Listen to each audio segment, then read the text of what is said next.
بسم اللہ الرحمن الرحیم۔ السلام علیکم ورحمۃ اللہ وبرکاتہ۔ دی انفو سائٹ کی نئی ویڈیو کے ساتھ رضوان خان حاضر ہوں۔ دو نوجوان حضرت عمر فاروق رضی اللہ عنہ کی محفل میں داخل ہوتے ہی محفل میں بیٹھے ایک شخص کے سامنے جا کر کھڑے ہو گئے اور اس کی طرف انگلی کر کے کہنے لگے، یا عمر، یہ ہے وہ شخص۔ حضرت عمر رضی اللہ عنہ نے ان سے پوچھا، کیا کیا ہے اس شخص نے؟ انہوں نے کہا، یا امیر المؤمنین، اس شخص نے ہمارے باپ کو قتل کیا ہے۔ کیا کہہ رہے ہو، اس نے تمہارے باپ کو قتل کیا ہے؟ حضرت عمر رضی اللہ عنہ نے سے پوچھا۔ اس کے بعد اس شخص سے مخاطب ہوئے اور کہا، کیا تو نے ان کے باپ کو قتل کیا ہے؟ وہ شخص کہنے لگا، ہاں امیر المؤمنین، مجھ سے قتل ہو گیا ہے ان کا باپ۔ کس طرح قتل کیا ہے؟ حضرت عمر رضی اللہ عنہ نے پوچھا۔ اس نے کہا، یا عمر رضی اللہ عنہ، ان کا باپ اپنے اونٹ سمیت میرے کھیت میں داخل ہو گیا تھا۔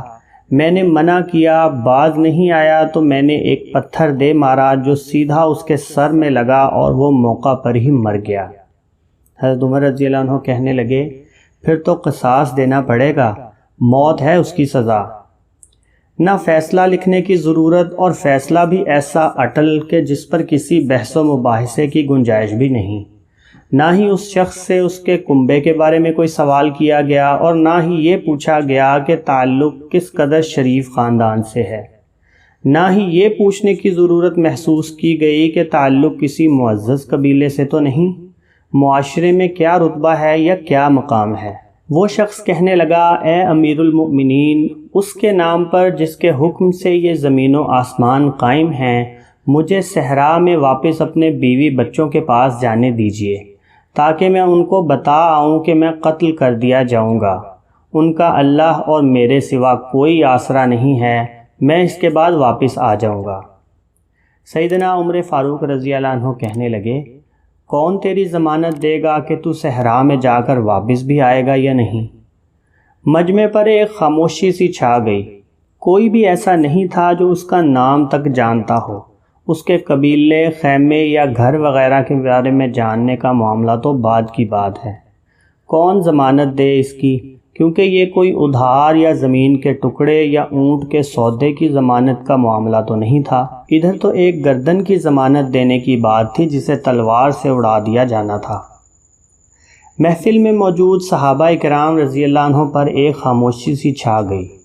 اس صورتحال میں خود حضرت عمر رضی اللہ عنہ بھی پریشان تھے، کیونکہ اس شخص کی حالت نے سب کو ہی حیران کر دیا تھا کہ کیا اس شخص کو واقعی قصاص کے طور پر قتل کر دیا جائے اور اس کے بچے بھوکوں مرنے کے لیے چھوڑ دیے جائیں، یا پھر اس کو بغیر ضمانت کے واپس جانے دیے جائے۔ واپس نہ آیا تو مقتول کا خون رائیگاں جائے گا۔ خود سیدنا عمر رضی اللہ عنہ افسردہ بیٹھے تھے۔ آخر اس صورتحال میں سر اٹھا کر التجا بھری نظروں سے نوجوانوں کی طرف دیکھتے ہوئے کہنے لگے، معاف کر دو اس شخص کو۔ انہوں نے فوراً کہا، نہیں امیر المؤمنین، جو ہمارے باپ کو قتل کرے اس کو چھوڑ دیں، یہ تو ہو ہی نہیں سکتا۔ نوجوانوں نے اپنا فیصلہ سنا دیا تھا۔ حضرت عمر رضی اللہ عنہ نے ایک بار پھر مجمع کی طرف دیکھ کر بلند آواز سے پوچھا، اے لوگو، ہے کوئی جو تم میں سے اس شخص کی ضمانت دے؟ اب حضرت ابو ذر غفاری رضی اللہ عنہ اپنے بھرپور بڑھاپے کے ساتھ کھڑے ہو کر کہنے لگے، میں ضمانت دیتا ہوں اس شخص کی۔ حضرت عمر رضی اللہ عنہ کہنے لگے، ابو ذر، اس نے قتل کیا ہے۔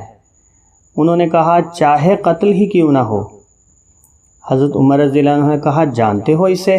حضرت ابو ذر غفاری رضی اللہ عنہ نے کہا، نہیں جانتا اسے۔ حضرت عمر رضی اللہ عنہ نے پوچھا، تو پھر کیسے دے رہے ہو اس کی ضمانت؟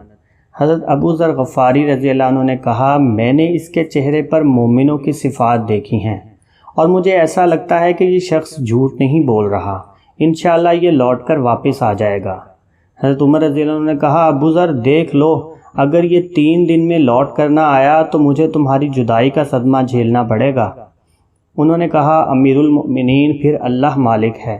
حضرت عمر رضی اللہ عنہ سے 3 دن کی مہلت پا کر وہ شخص اپنے بیوی بچوں کو الوداع کہنے کے لیے رخصت ہو گیا۔ پھر 3 راتوں کے بعد عمر رضی اللہ عنہ بھلا اس امر کو کیسے بھلا پاتے؟ انہوں نے تو ایک ایک لمحہ گن گن کر کاٹا تھا۔ عصر کے وقت شہر بھر میں منادی کرا دی گئی، نوجوان اپنے باپ کا قصاص لینے کے لیے بے چین اور لوگوں کا مجمع اللہ کی شریعت کو نافذ ہوتا دیکھنے کے لیے جمع ہو چکا تھا۔ حضرت ابو ذر غفاری رضی اللہ عنہ بھی تشریف لائے اور حضرت عمر رضی اللہ عنہ کے سامنے بیٹھ گئے۔ حضرت عمر رضی اللہ عنہ نے پوچھا، کدھر ہے وہ آدمی؟ انہوں نے کہا، مجھے کوئی پتہ نہیں یا امیر المؤمنین۔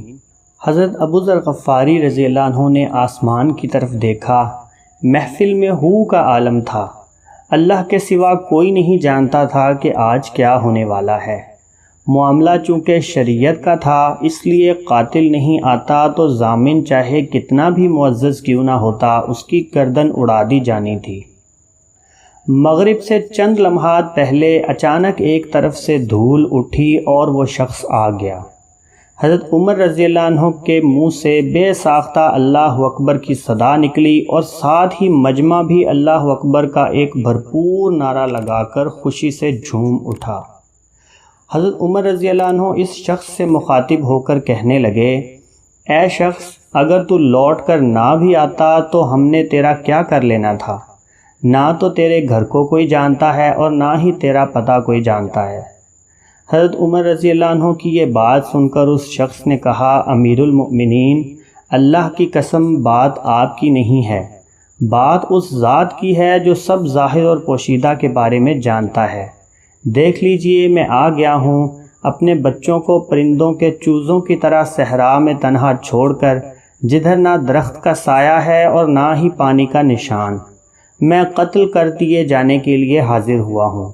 مجھے بس یہ ڈر تھا کہ کہیں کوئی یہ نہ کہہ دے کہ اب لوگوں میں سے وعدوں کا افاع ہی اٹھ گیا ہے۔ سیدنا عمر رضی اللہ عنہ نے ابو ذر کی طرف رخ کر کے پوچھا، ابو ذر، تو نے کس بنا پر اس کی ضمانت دی تھی؟ حضرت ابو ذر غفاری رضی اللہ عنہ نے کہا، اے عمر رضی اللہ عنہ، مجھے اس بات کا ڈر تھا کہ کہیں کوئی یہ نہ کہہ دے کہ اب لوگوں سے خیر ہی اٹھا لی گئی ہے۔ سیدنا عمر رضی اللہ عنہ نے ایک لمحے کے لیے توقف کیا اور پھر ان دونوں نوجوانوں سے پوچھا، کیا کہتے ہو اب؟ نوجوانوں نے روتے ہوئے جواب دیا، اے امیر المؤمنین، ہم اس شخص کی صداقت کی وجہ سے اسے معاف کرتے ہیں۔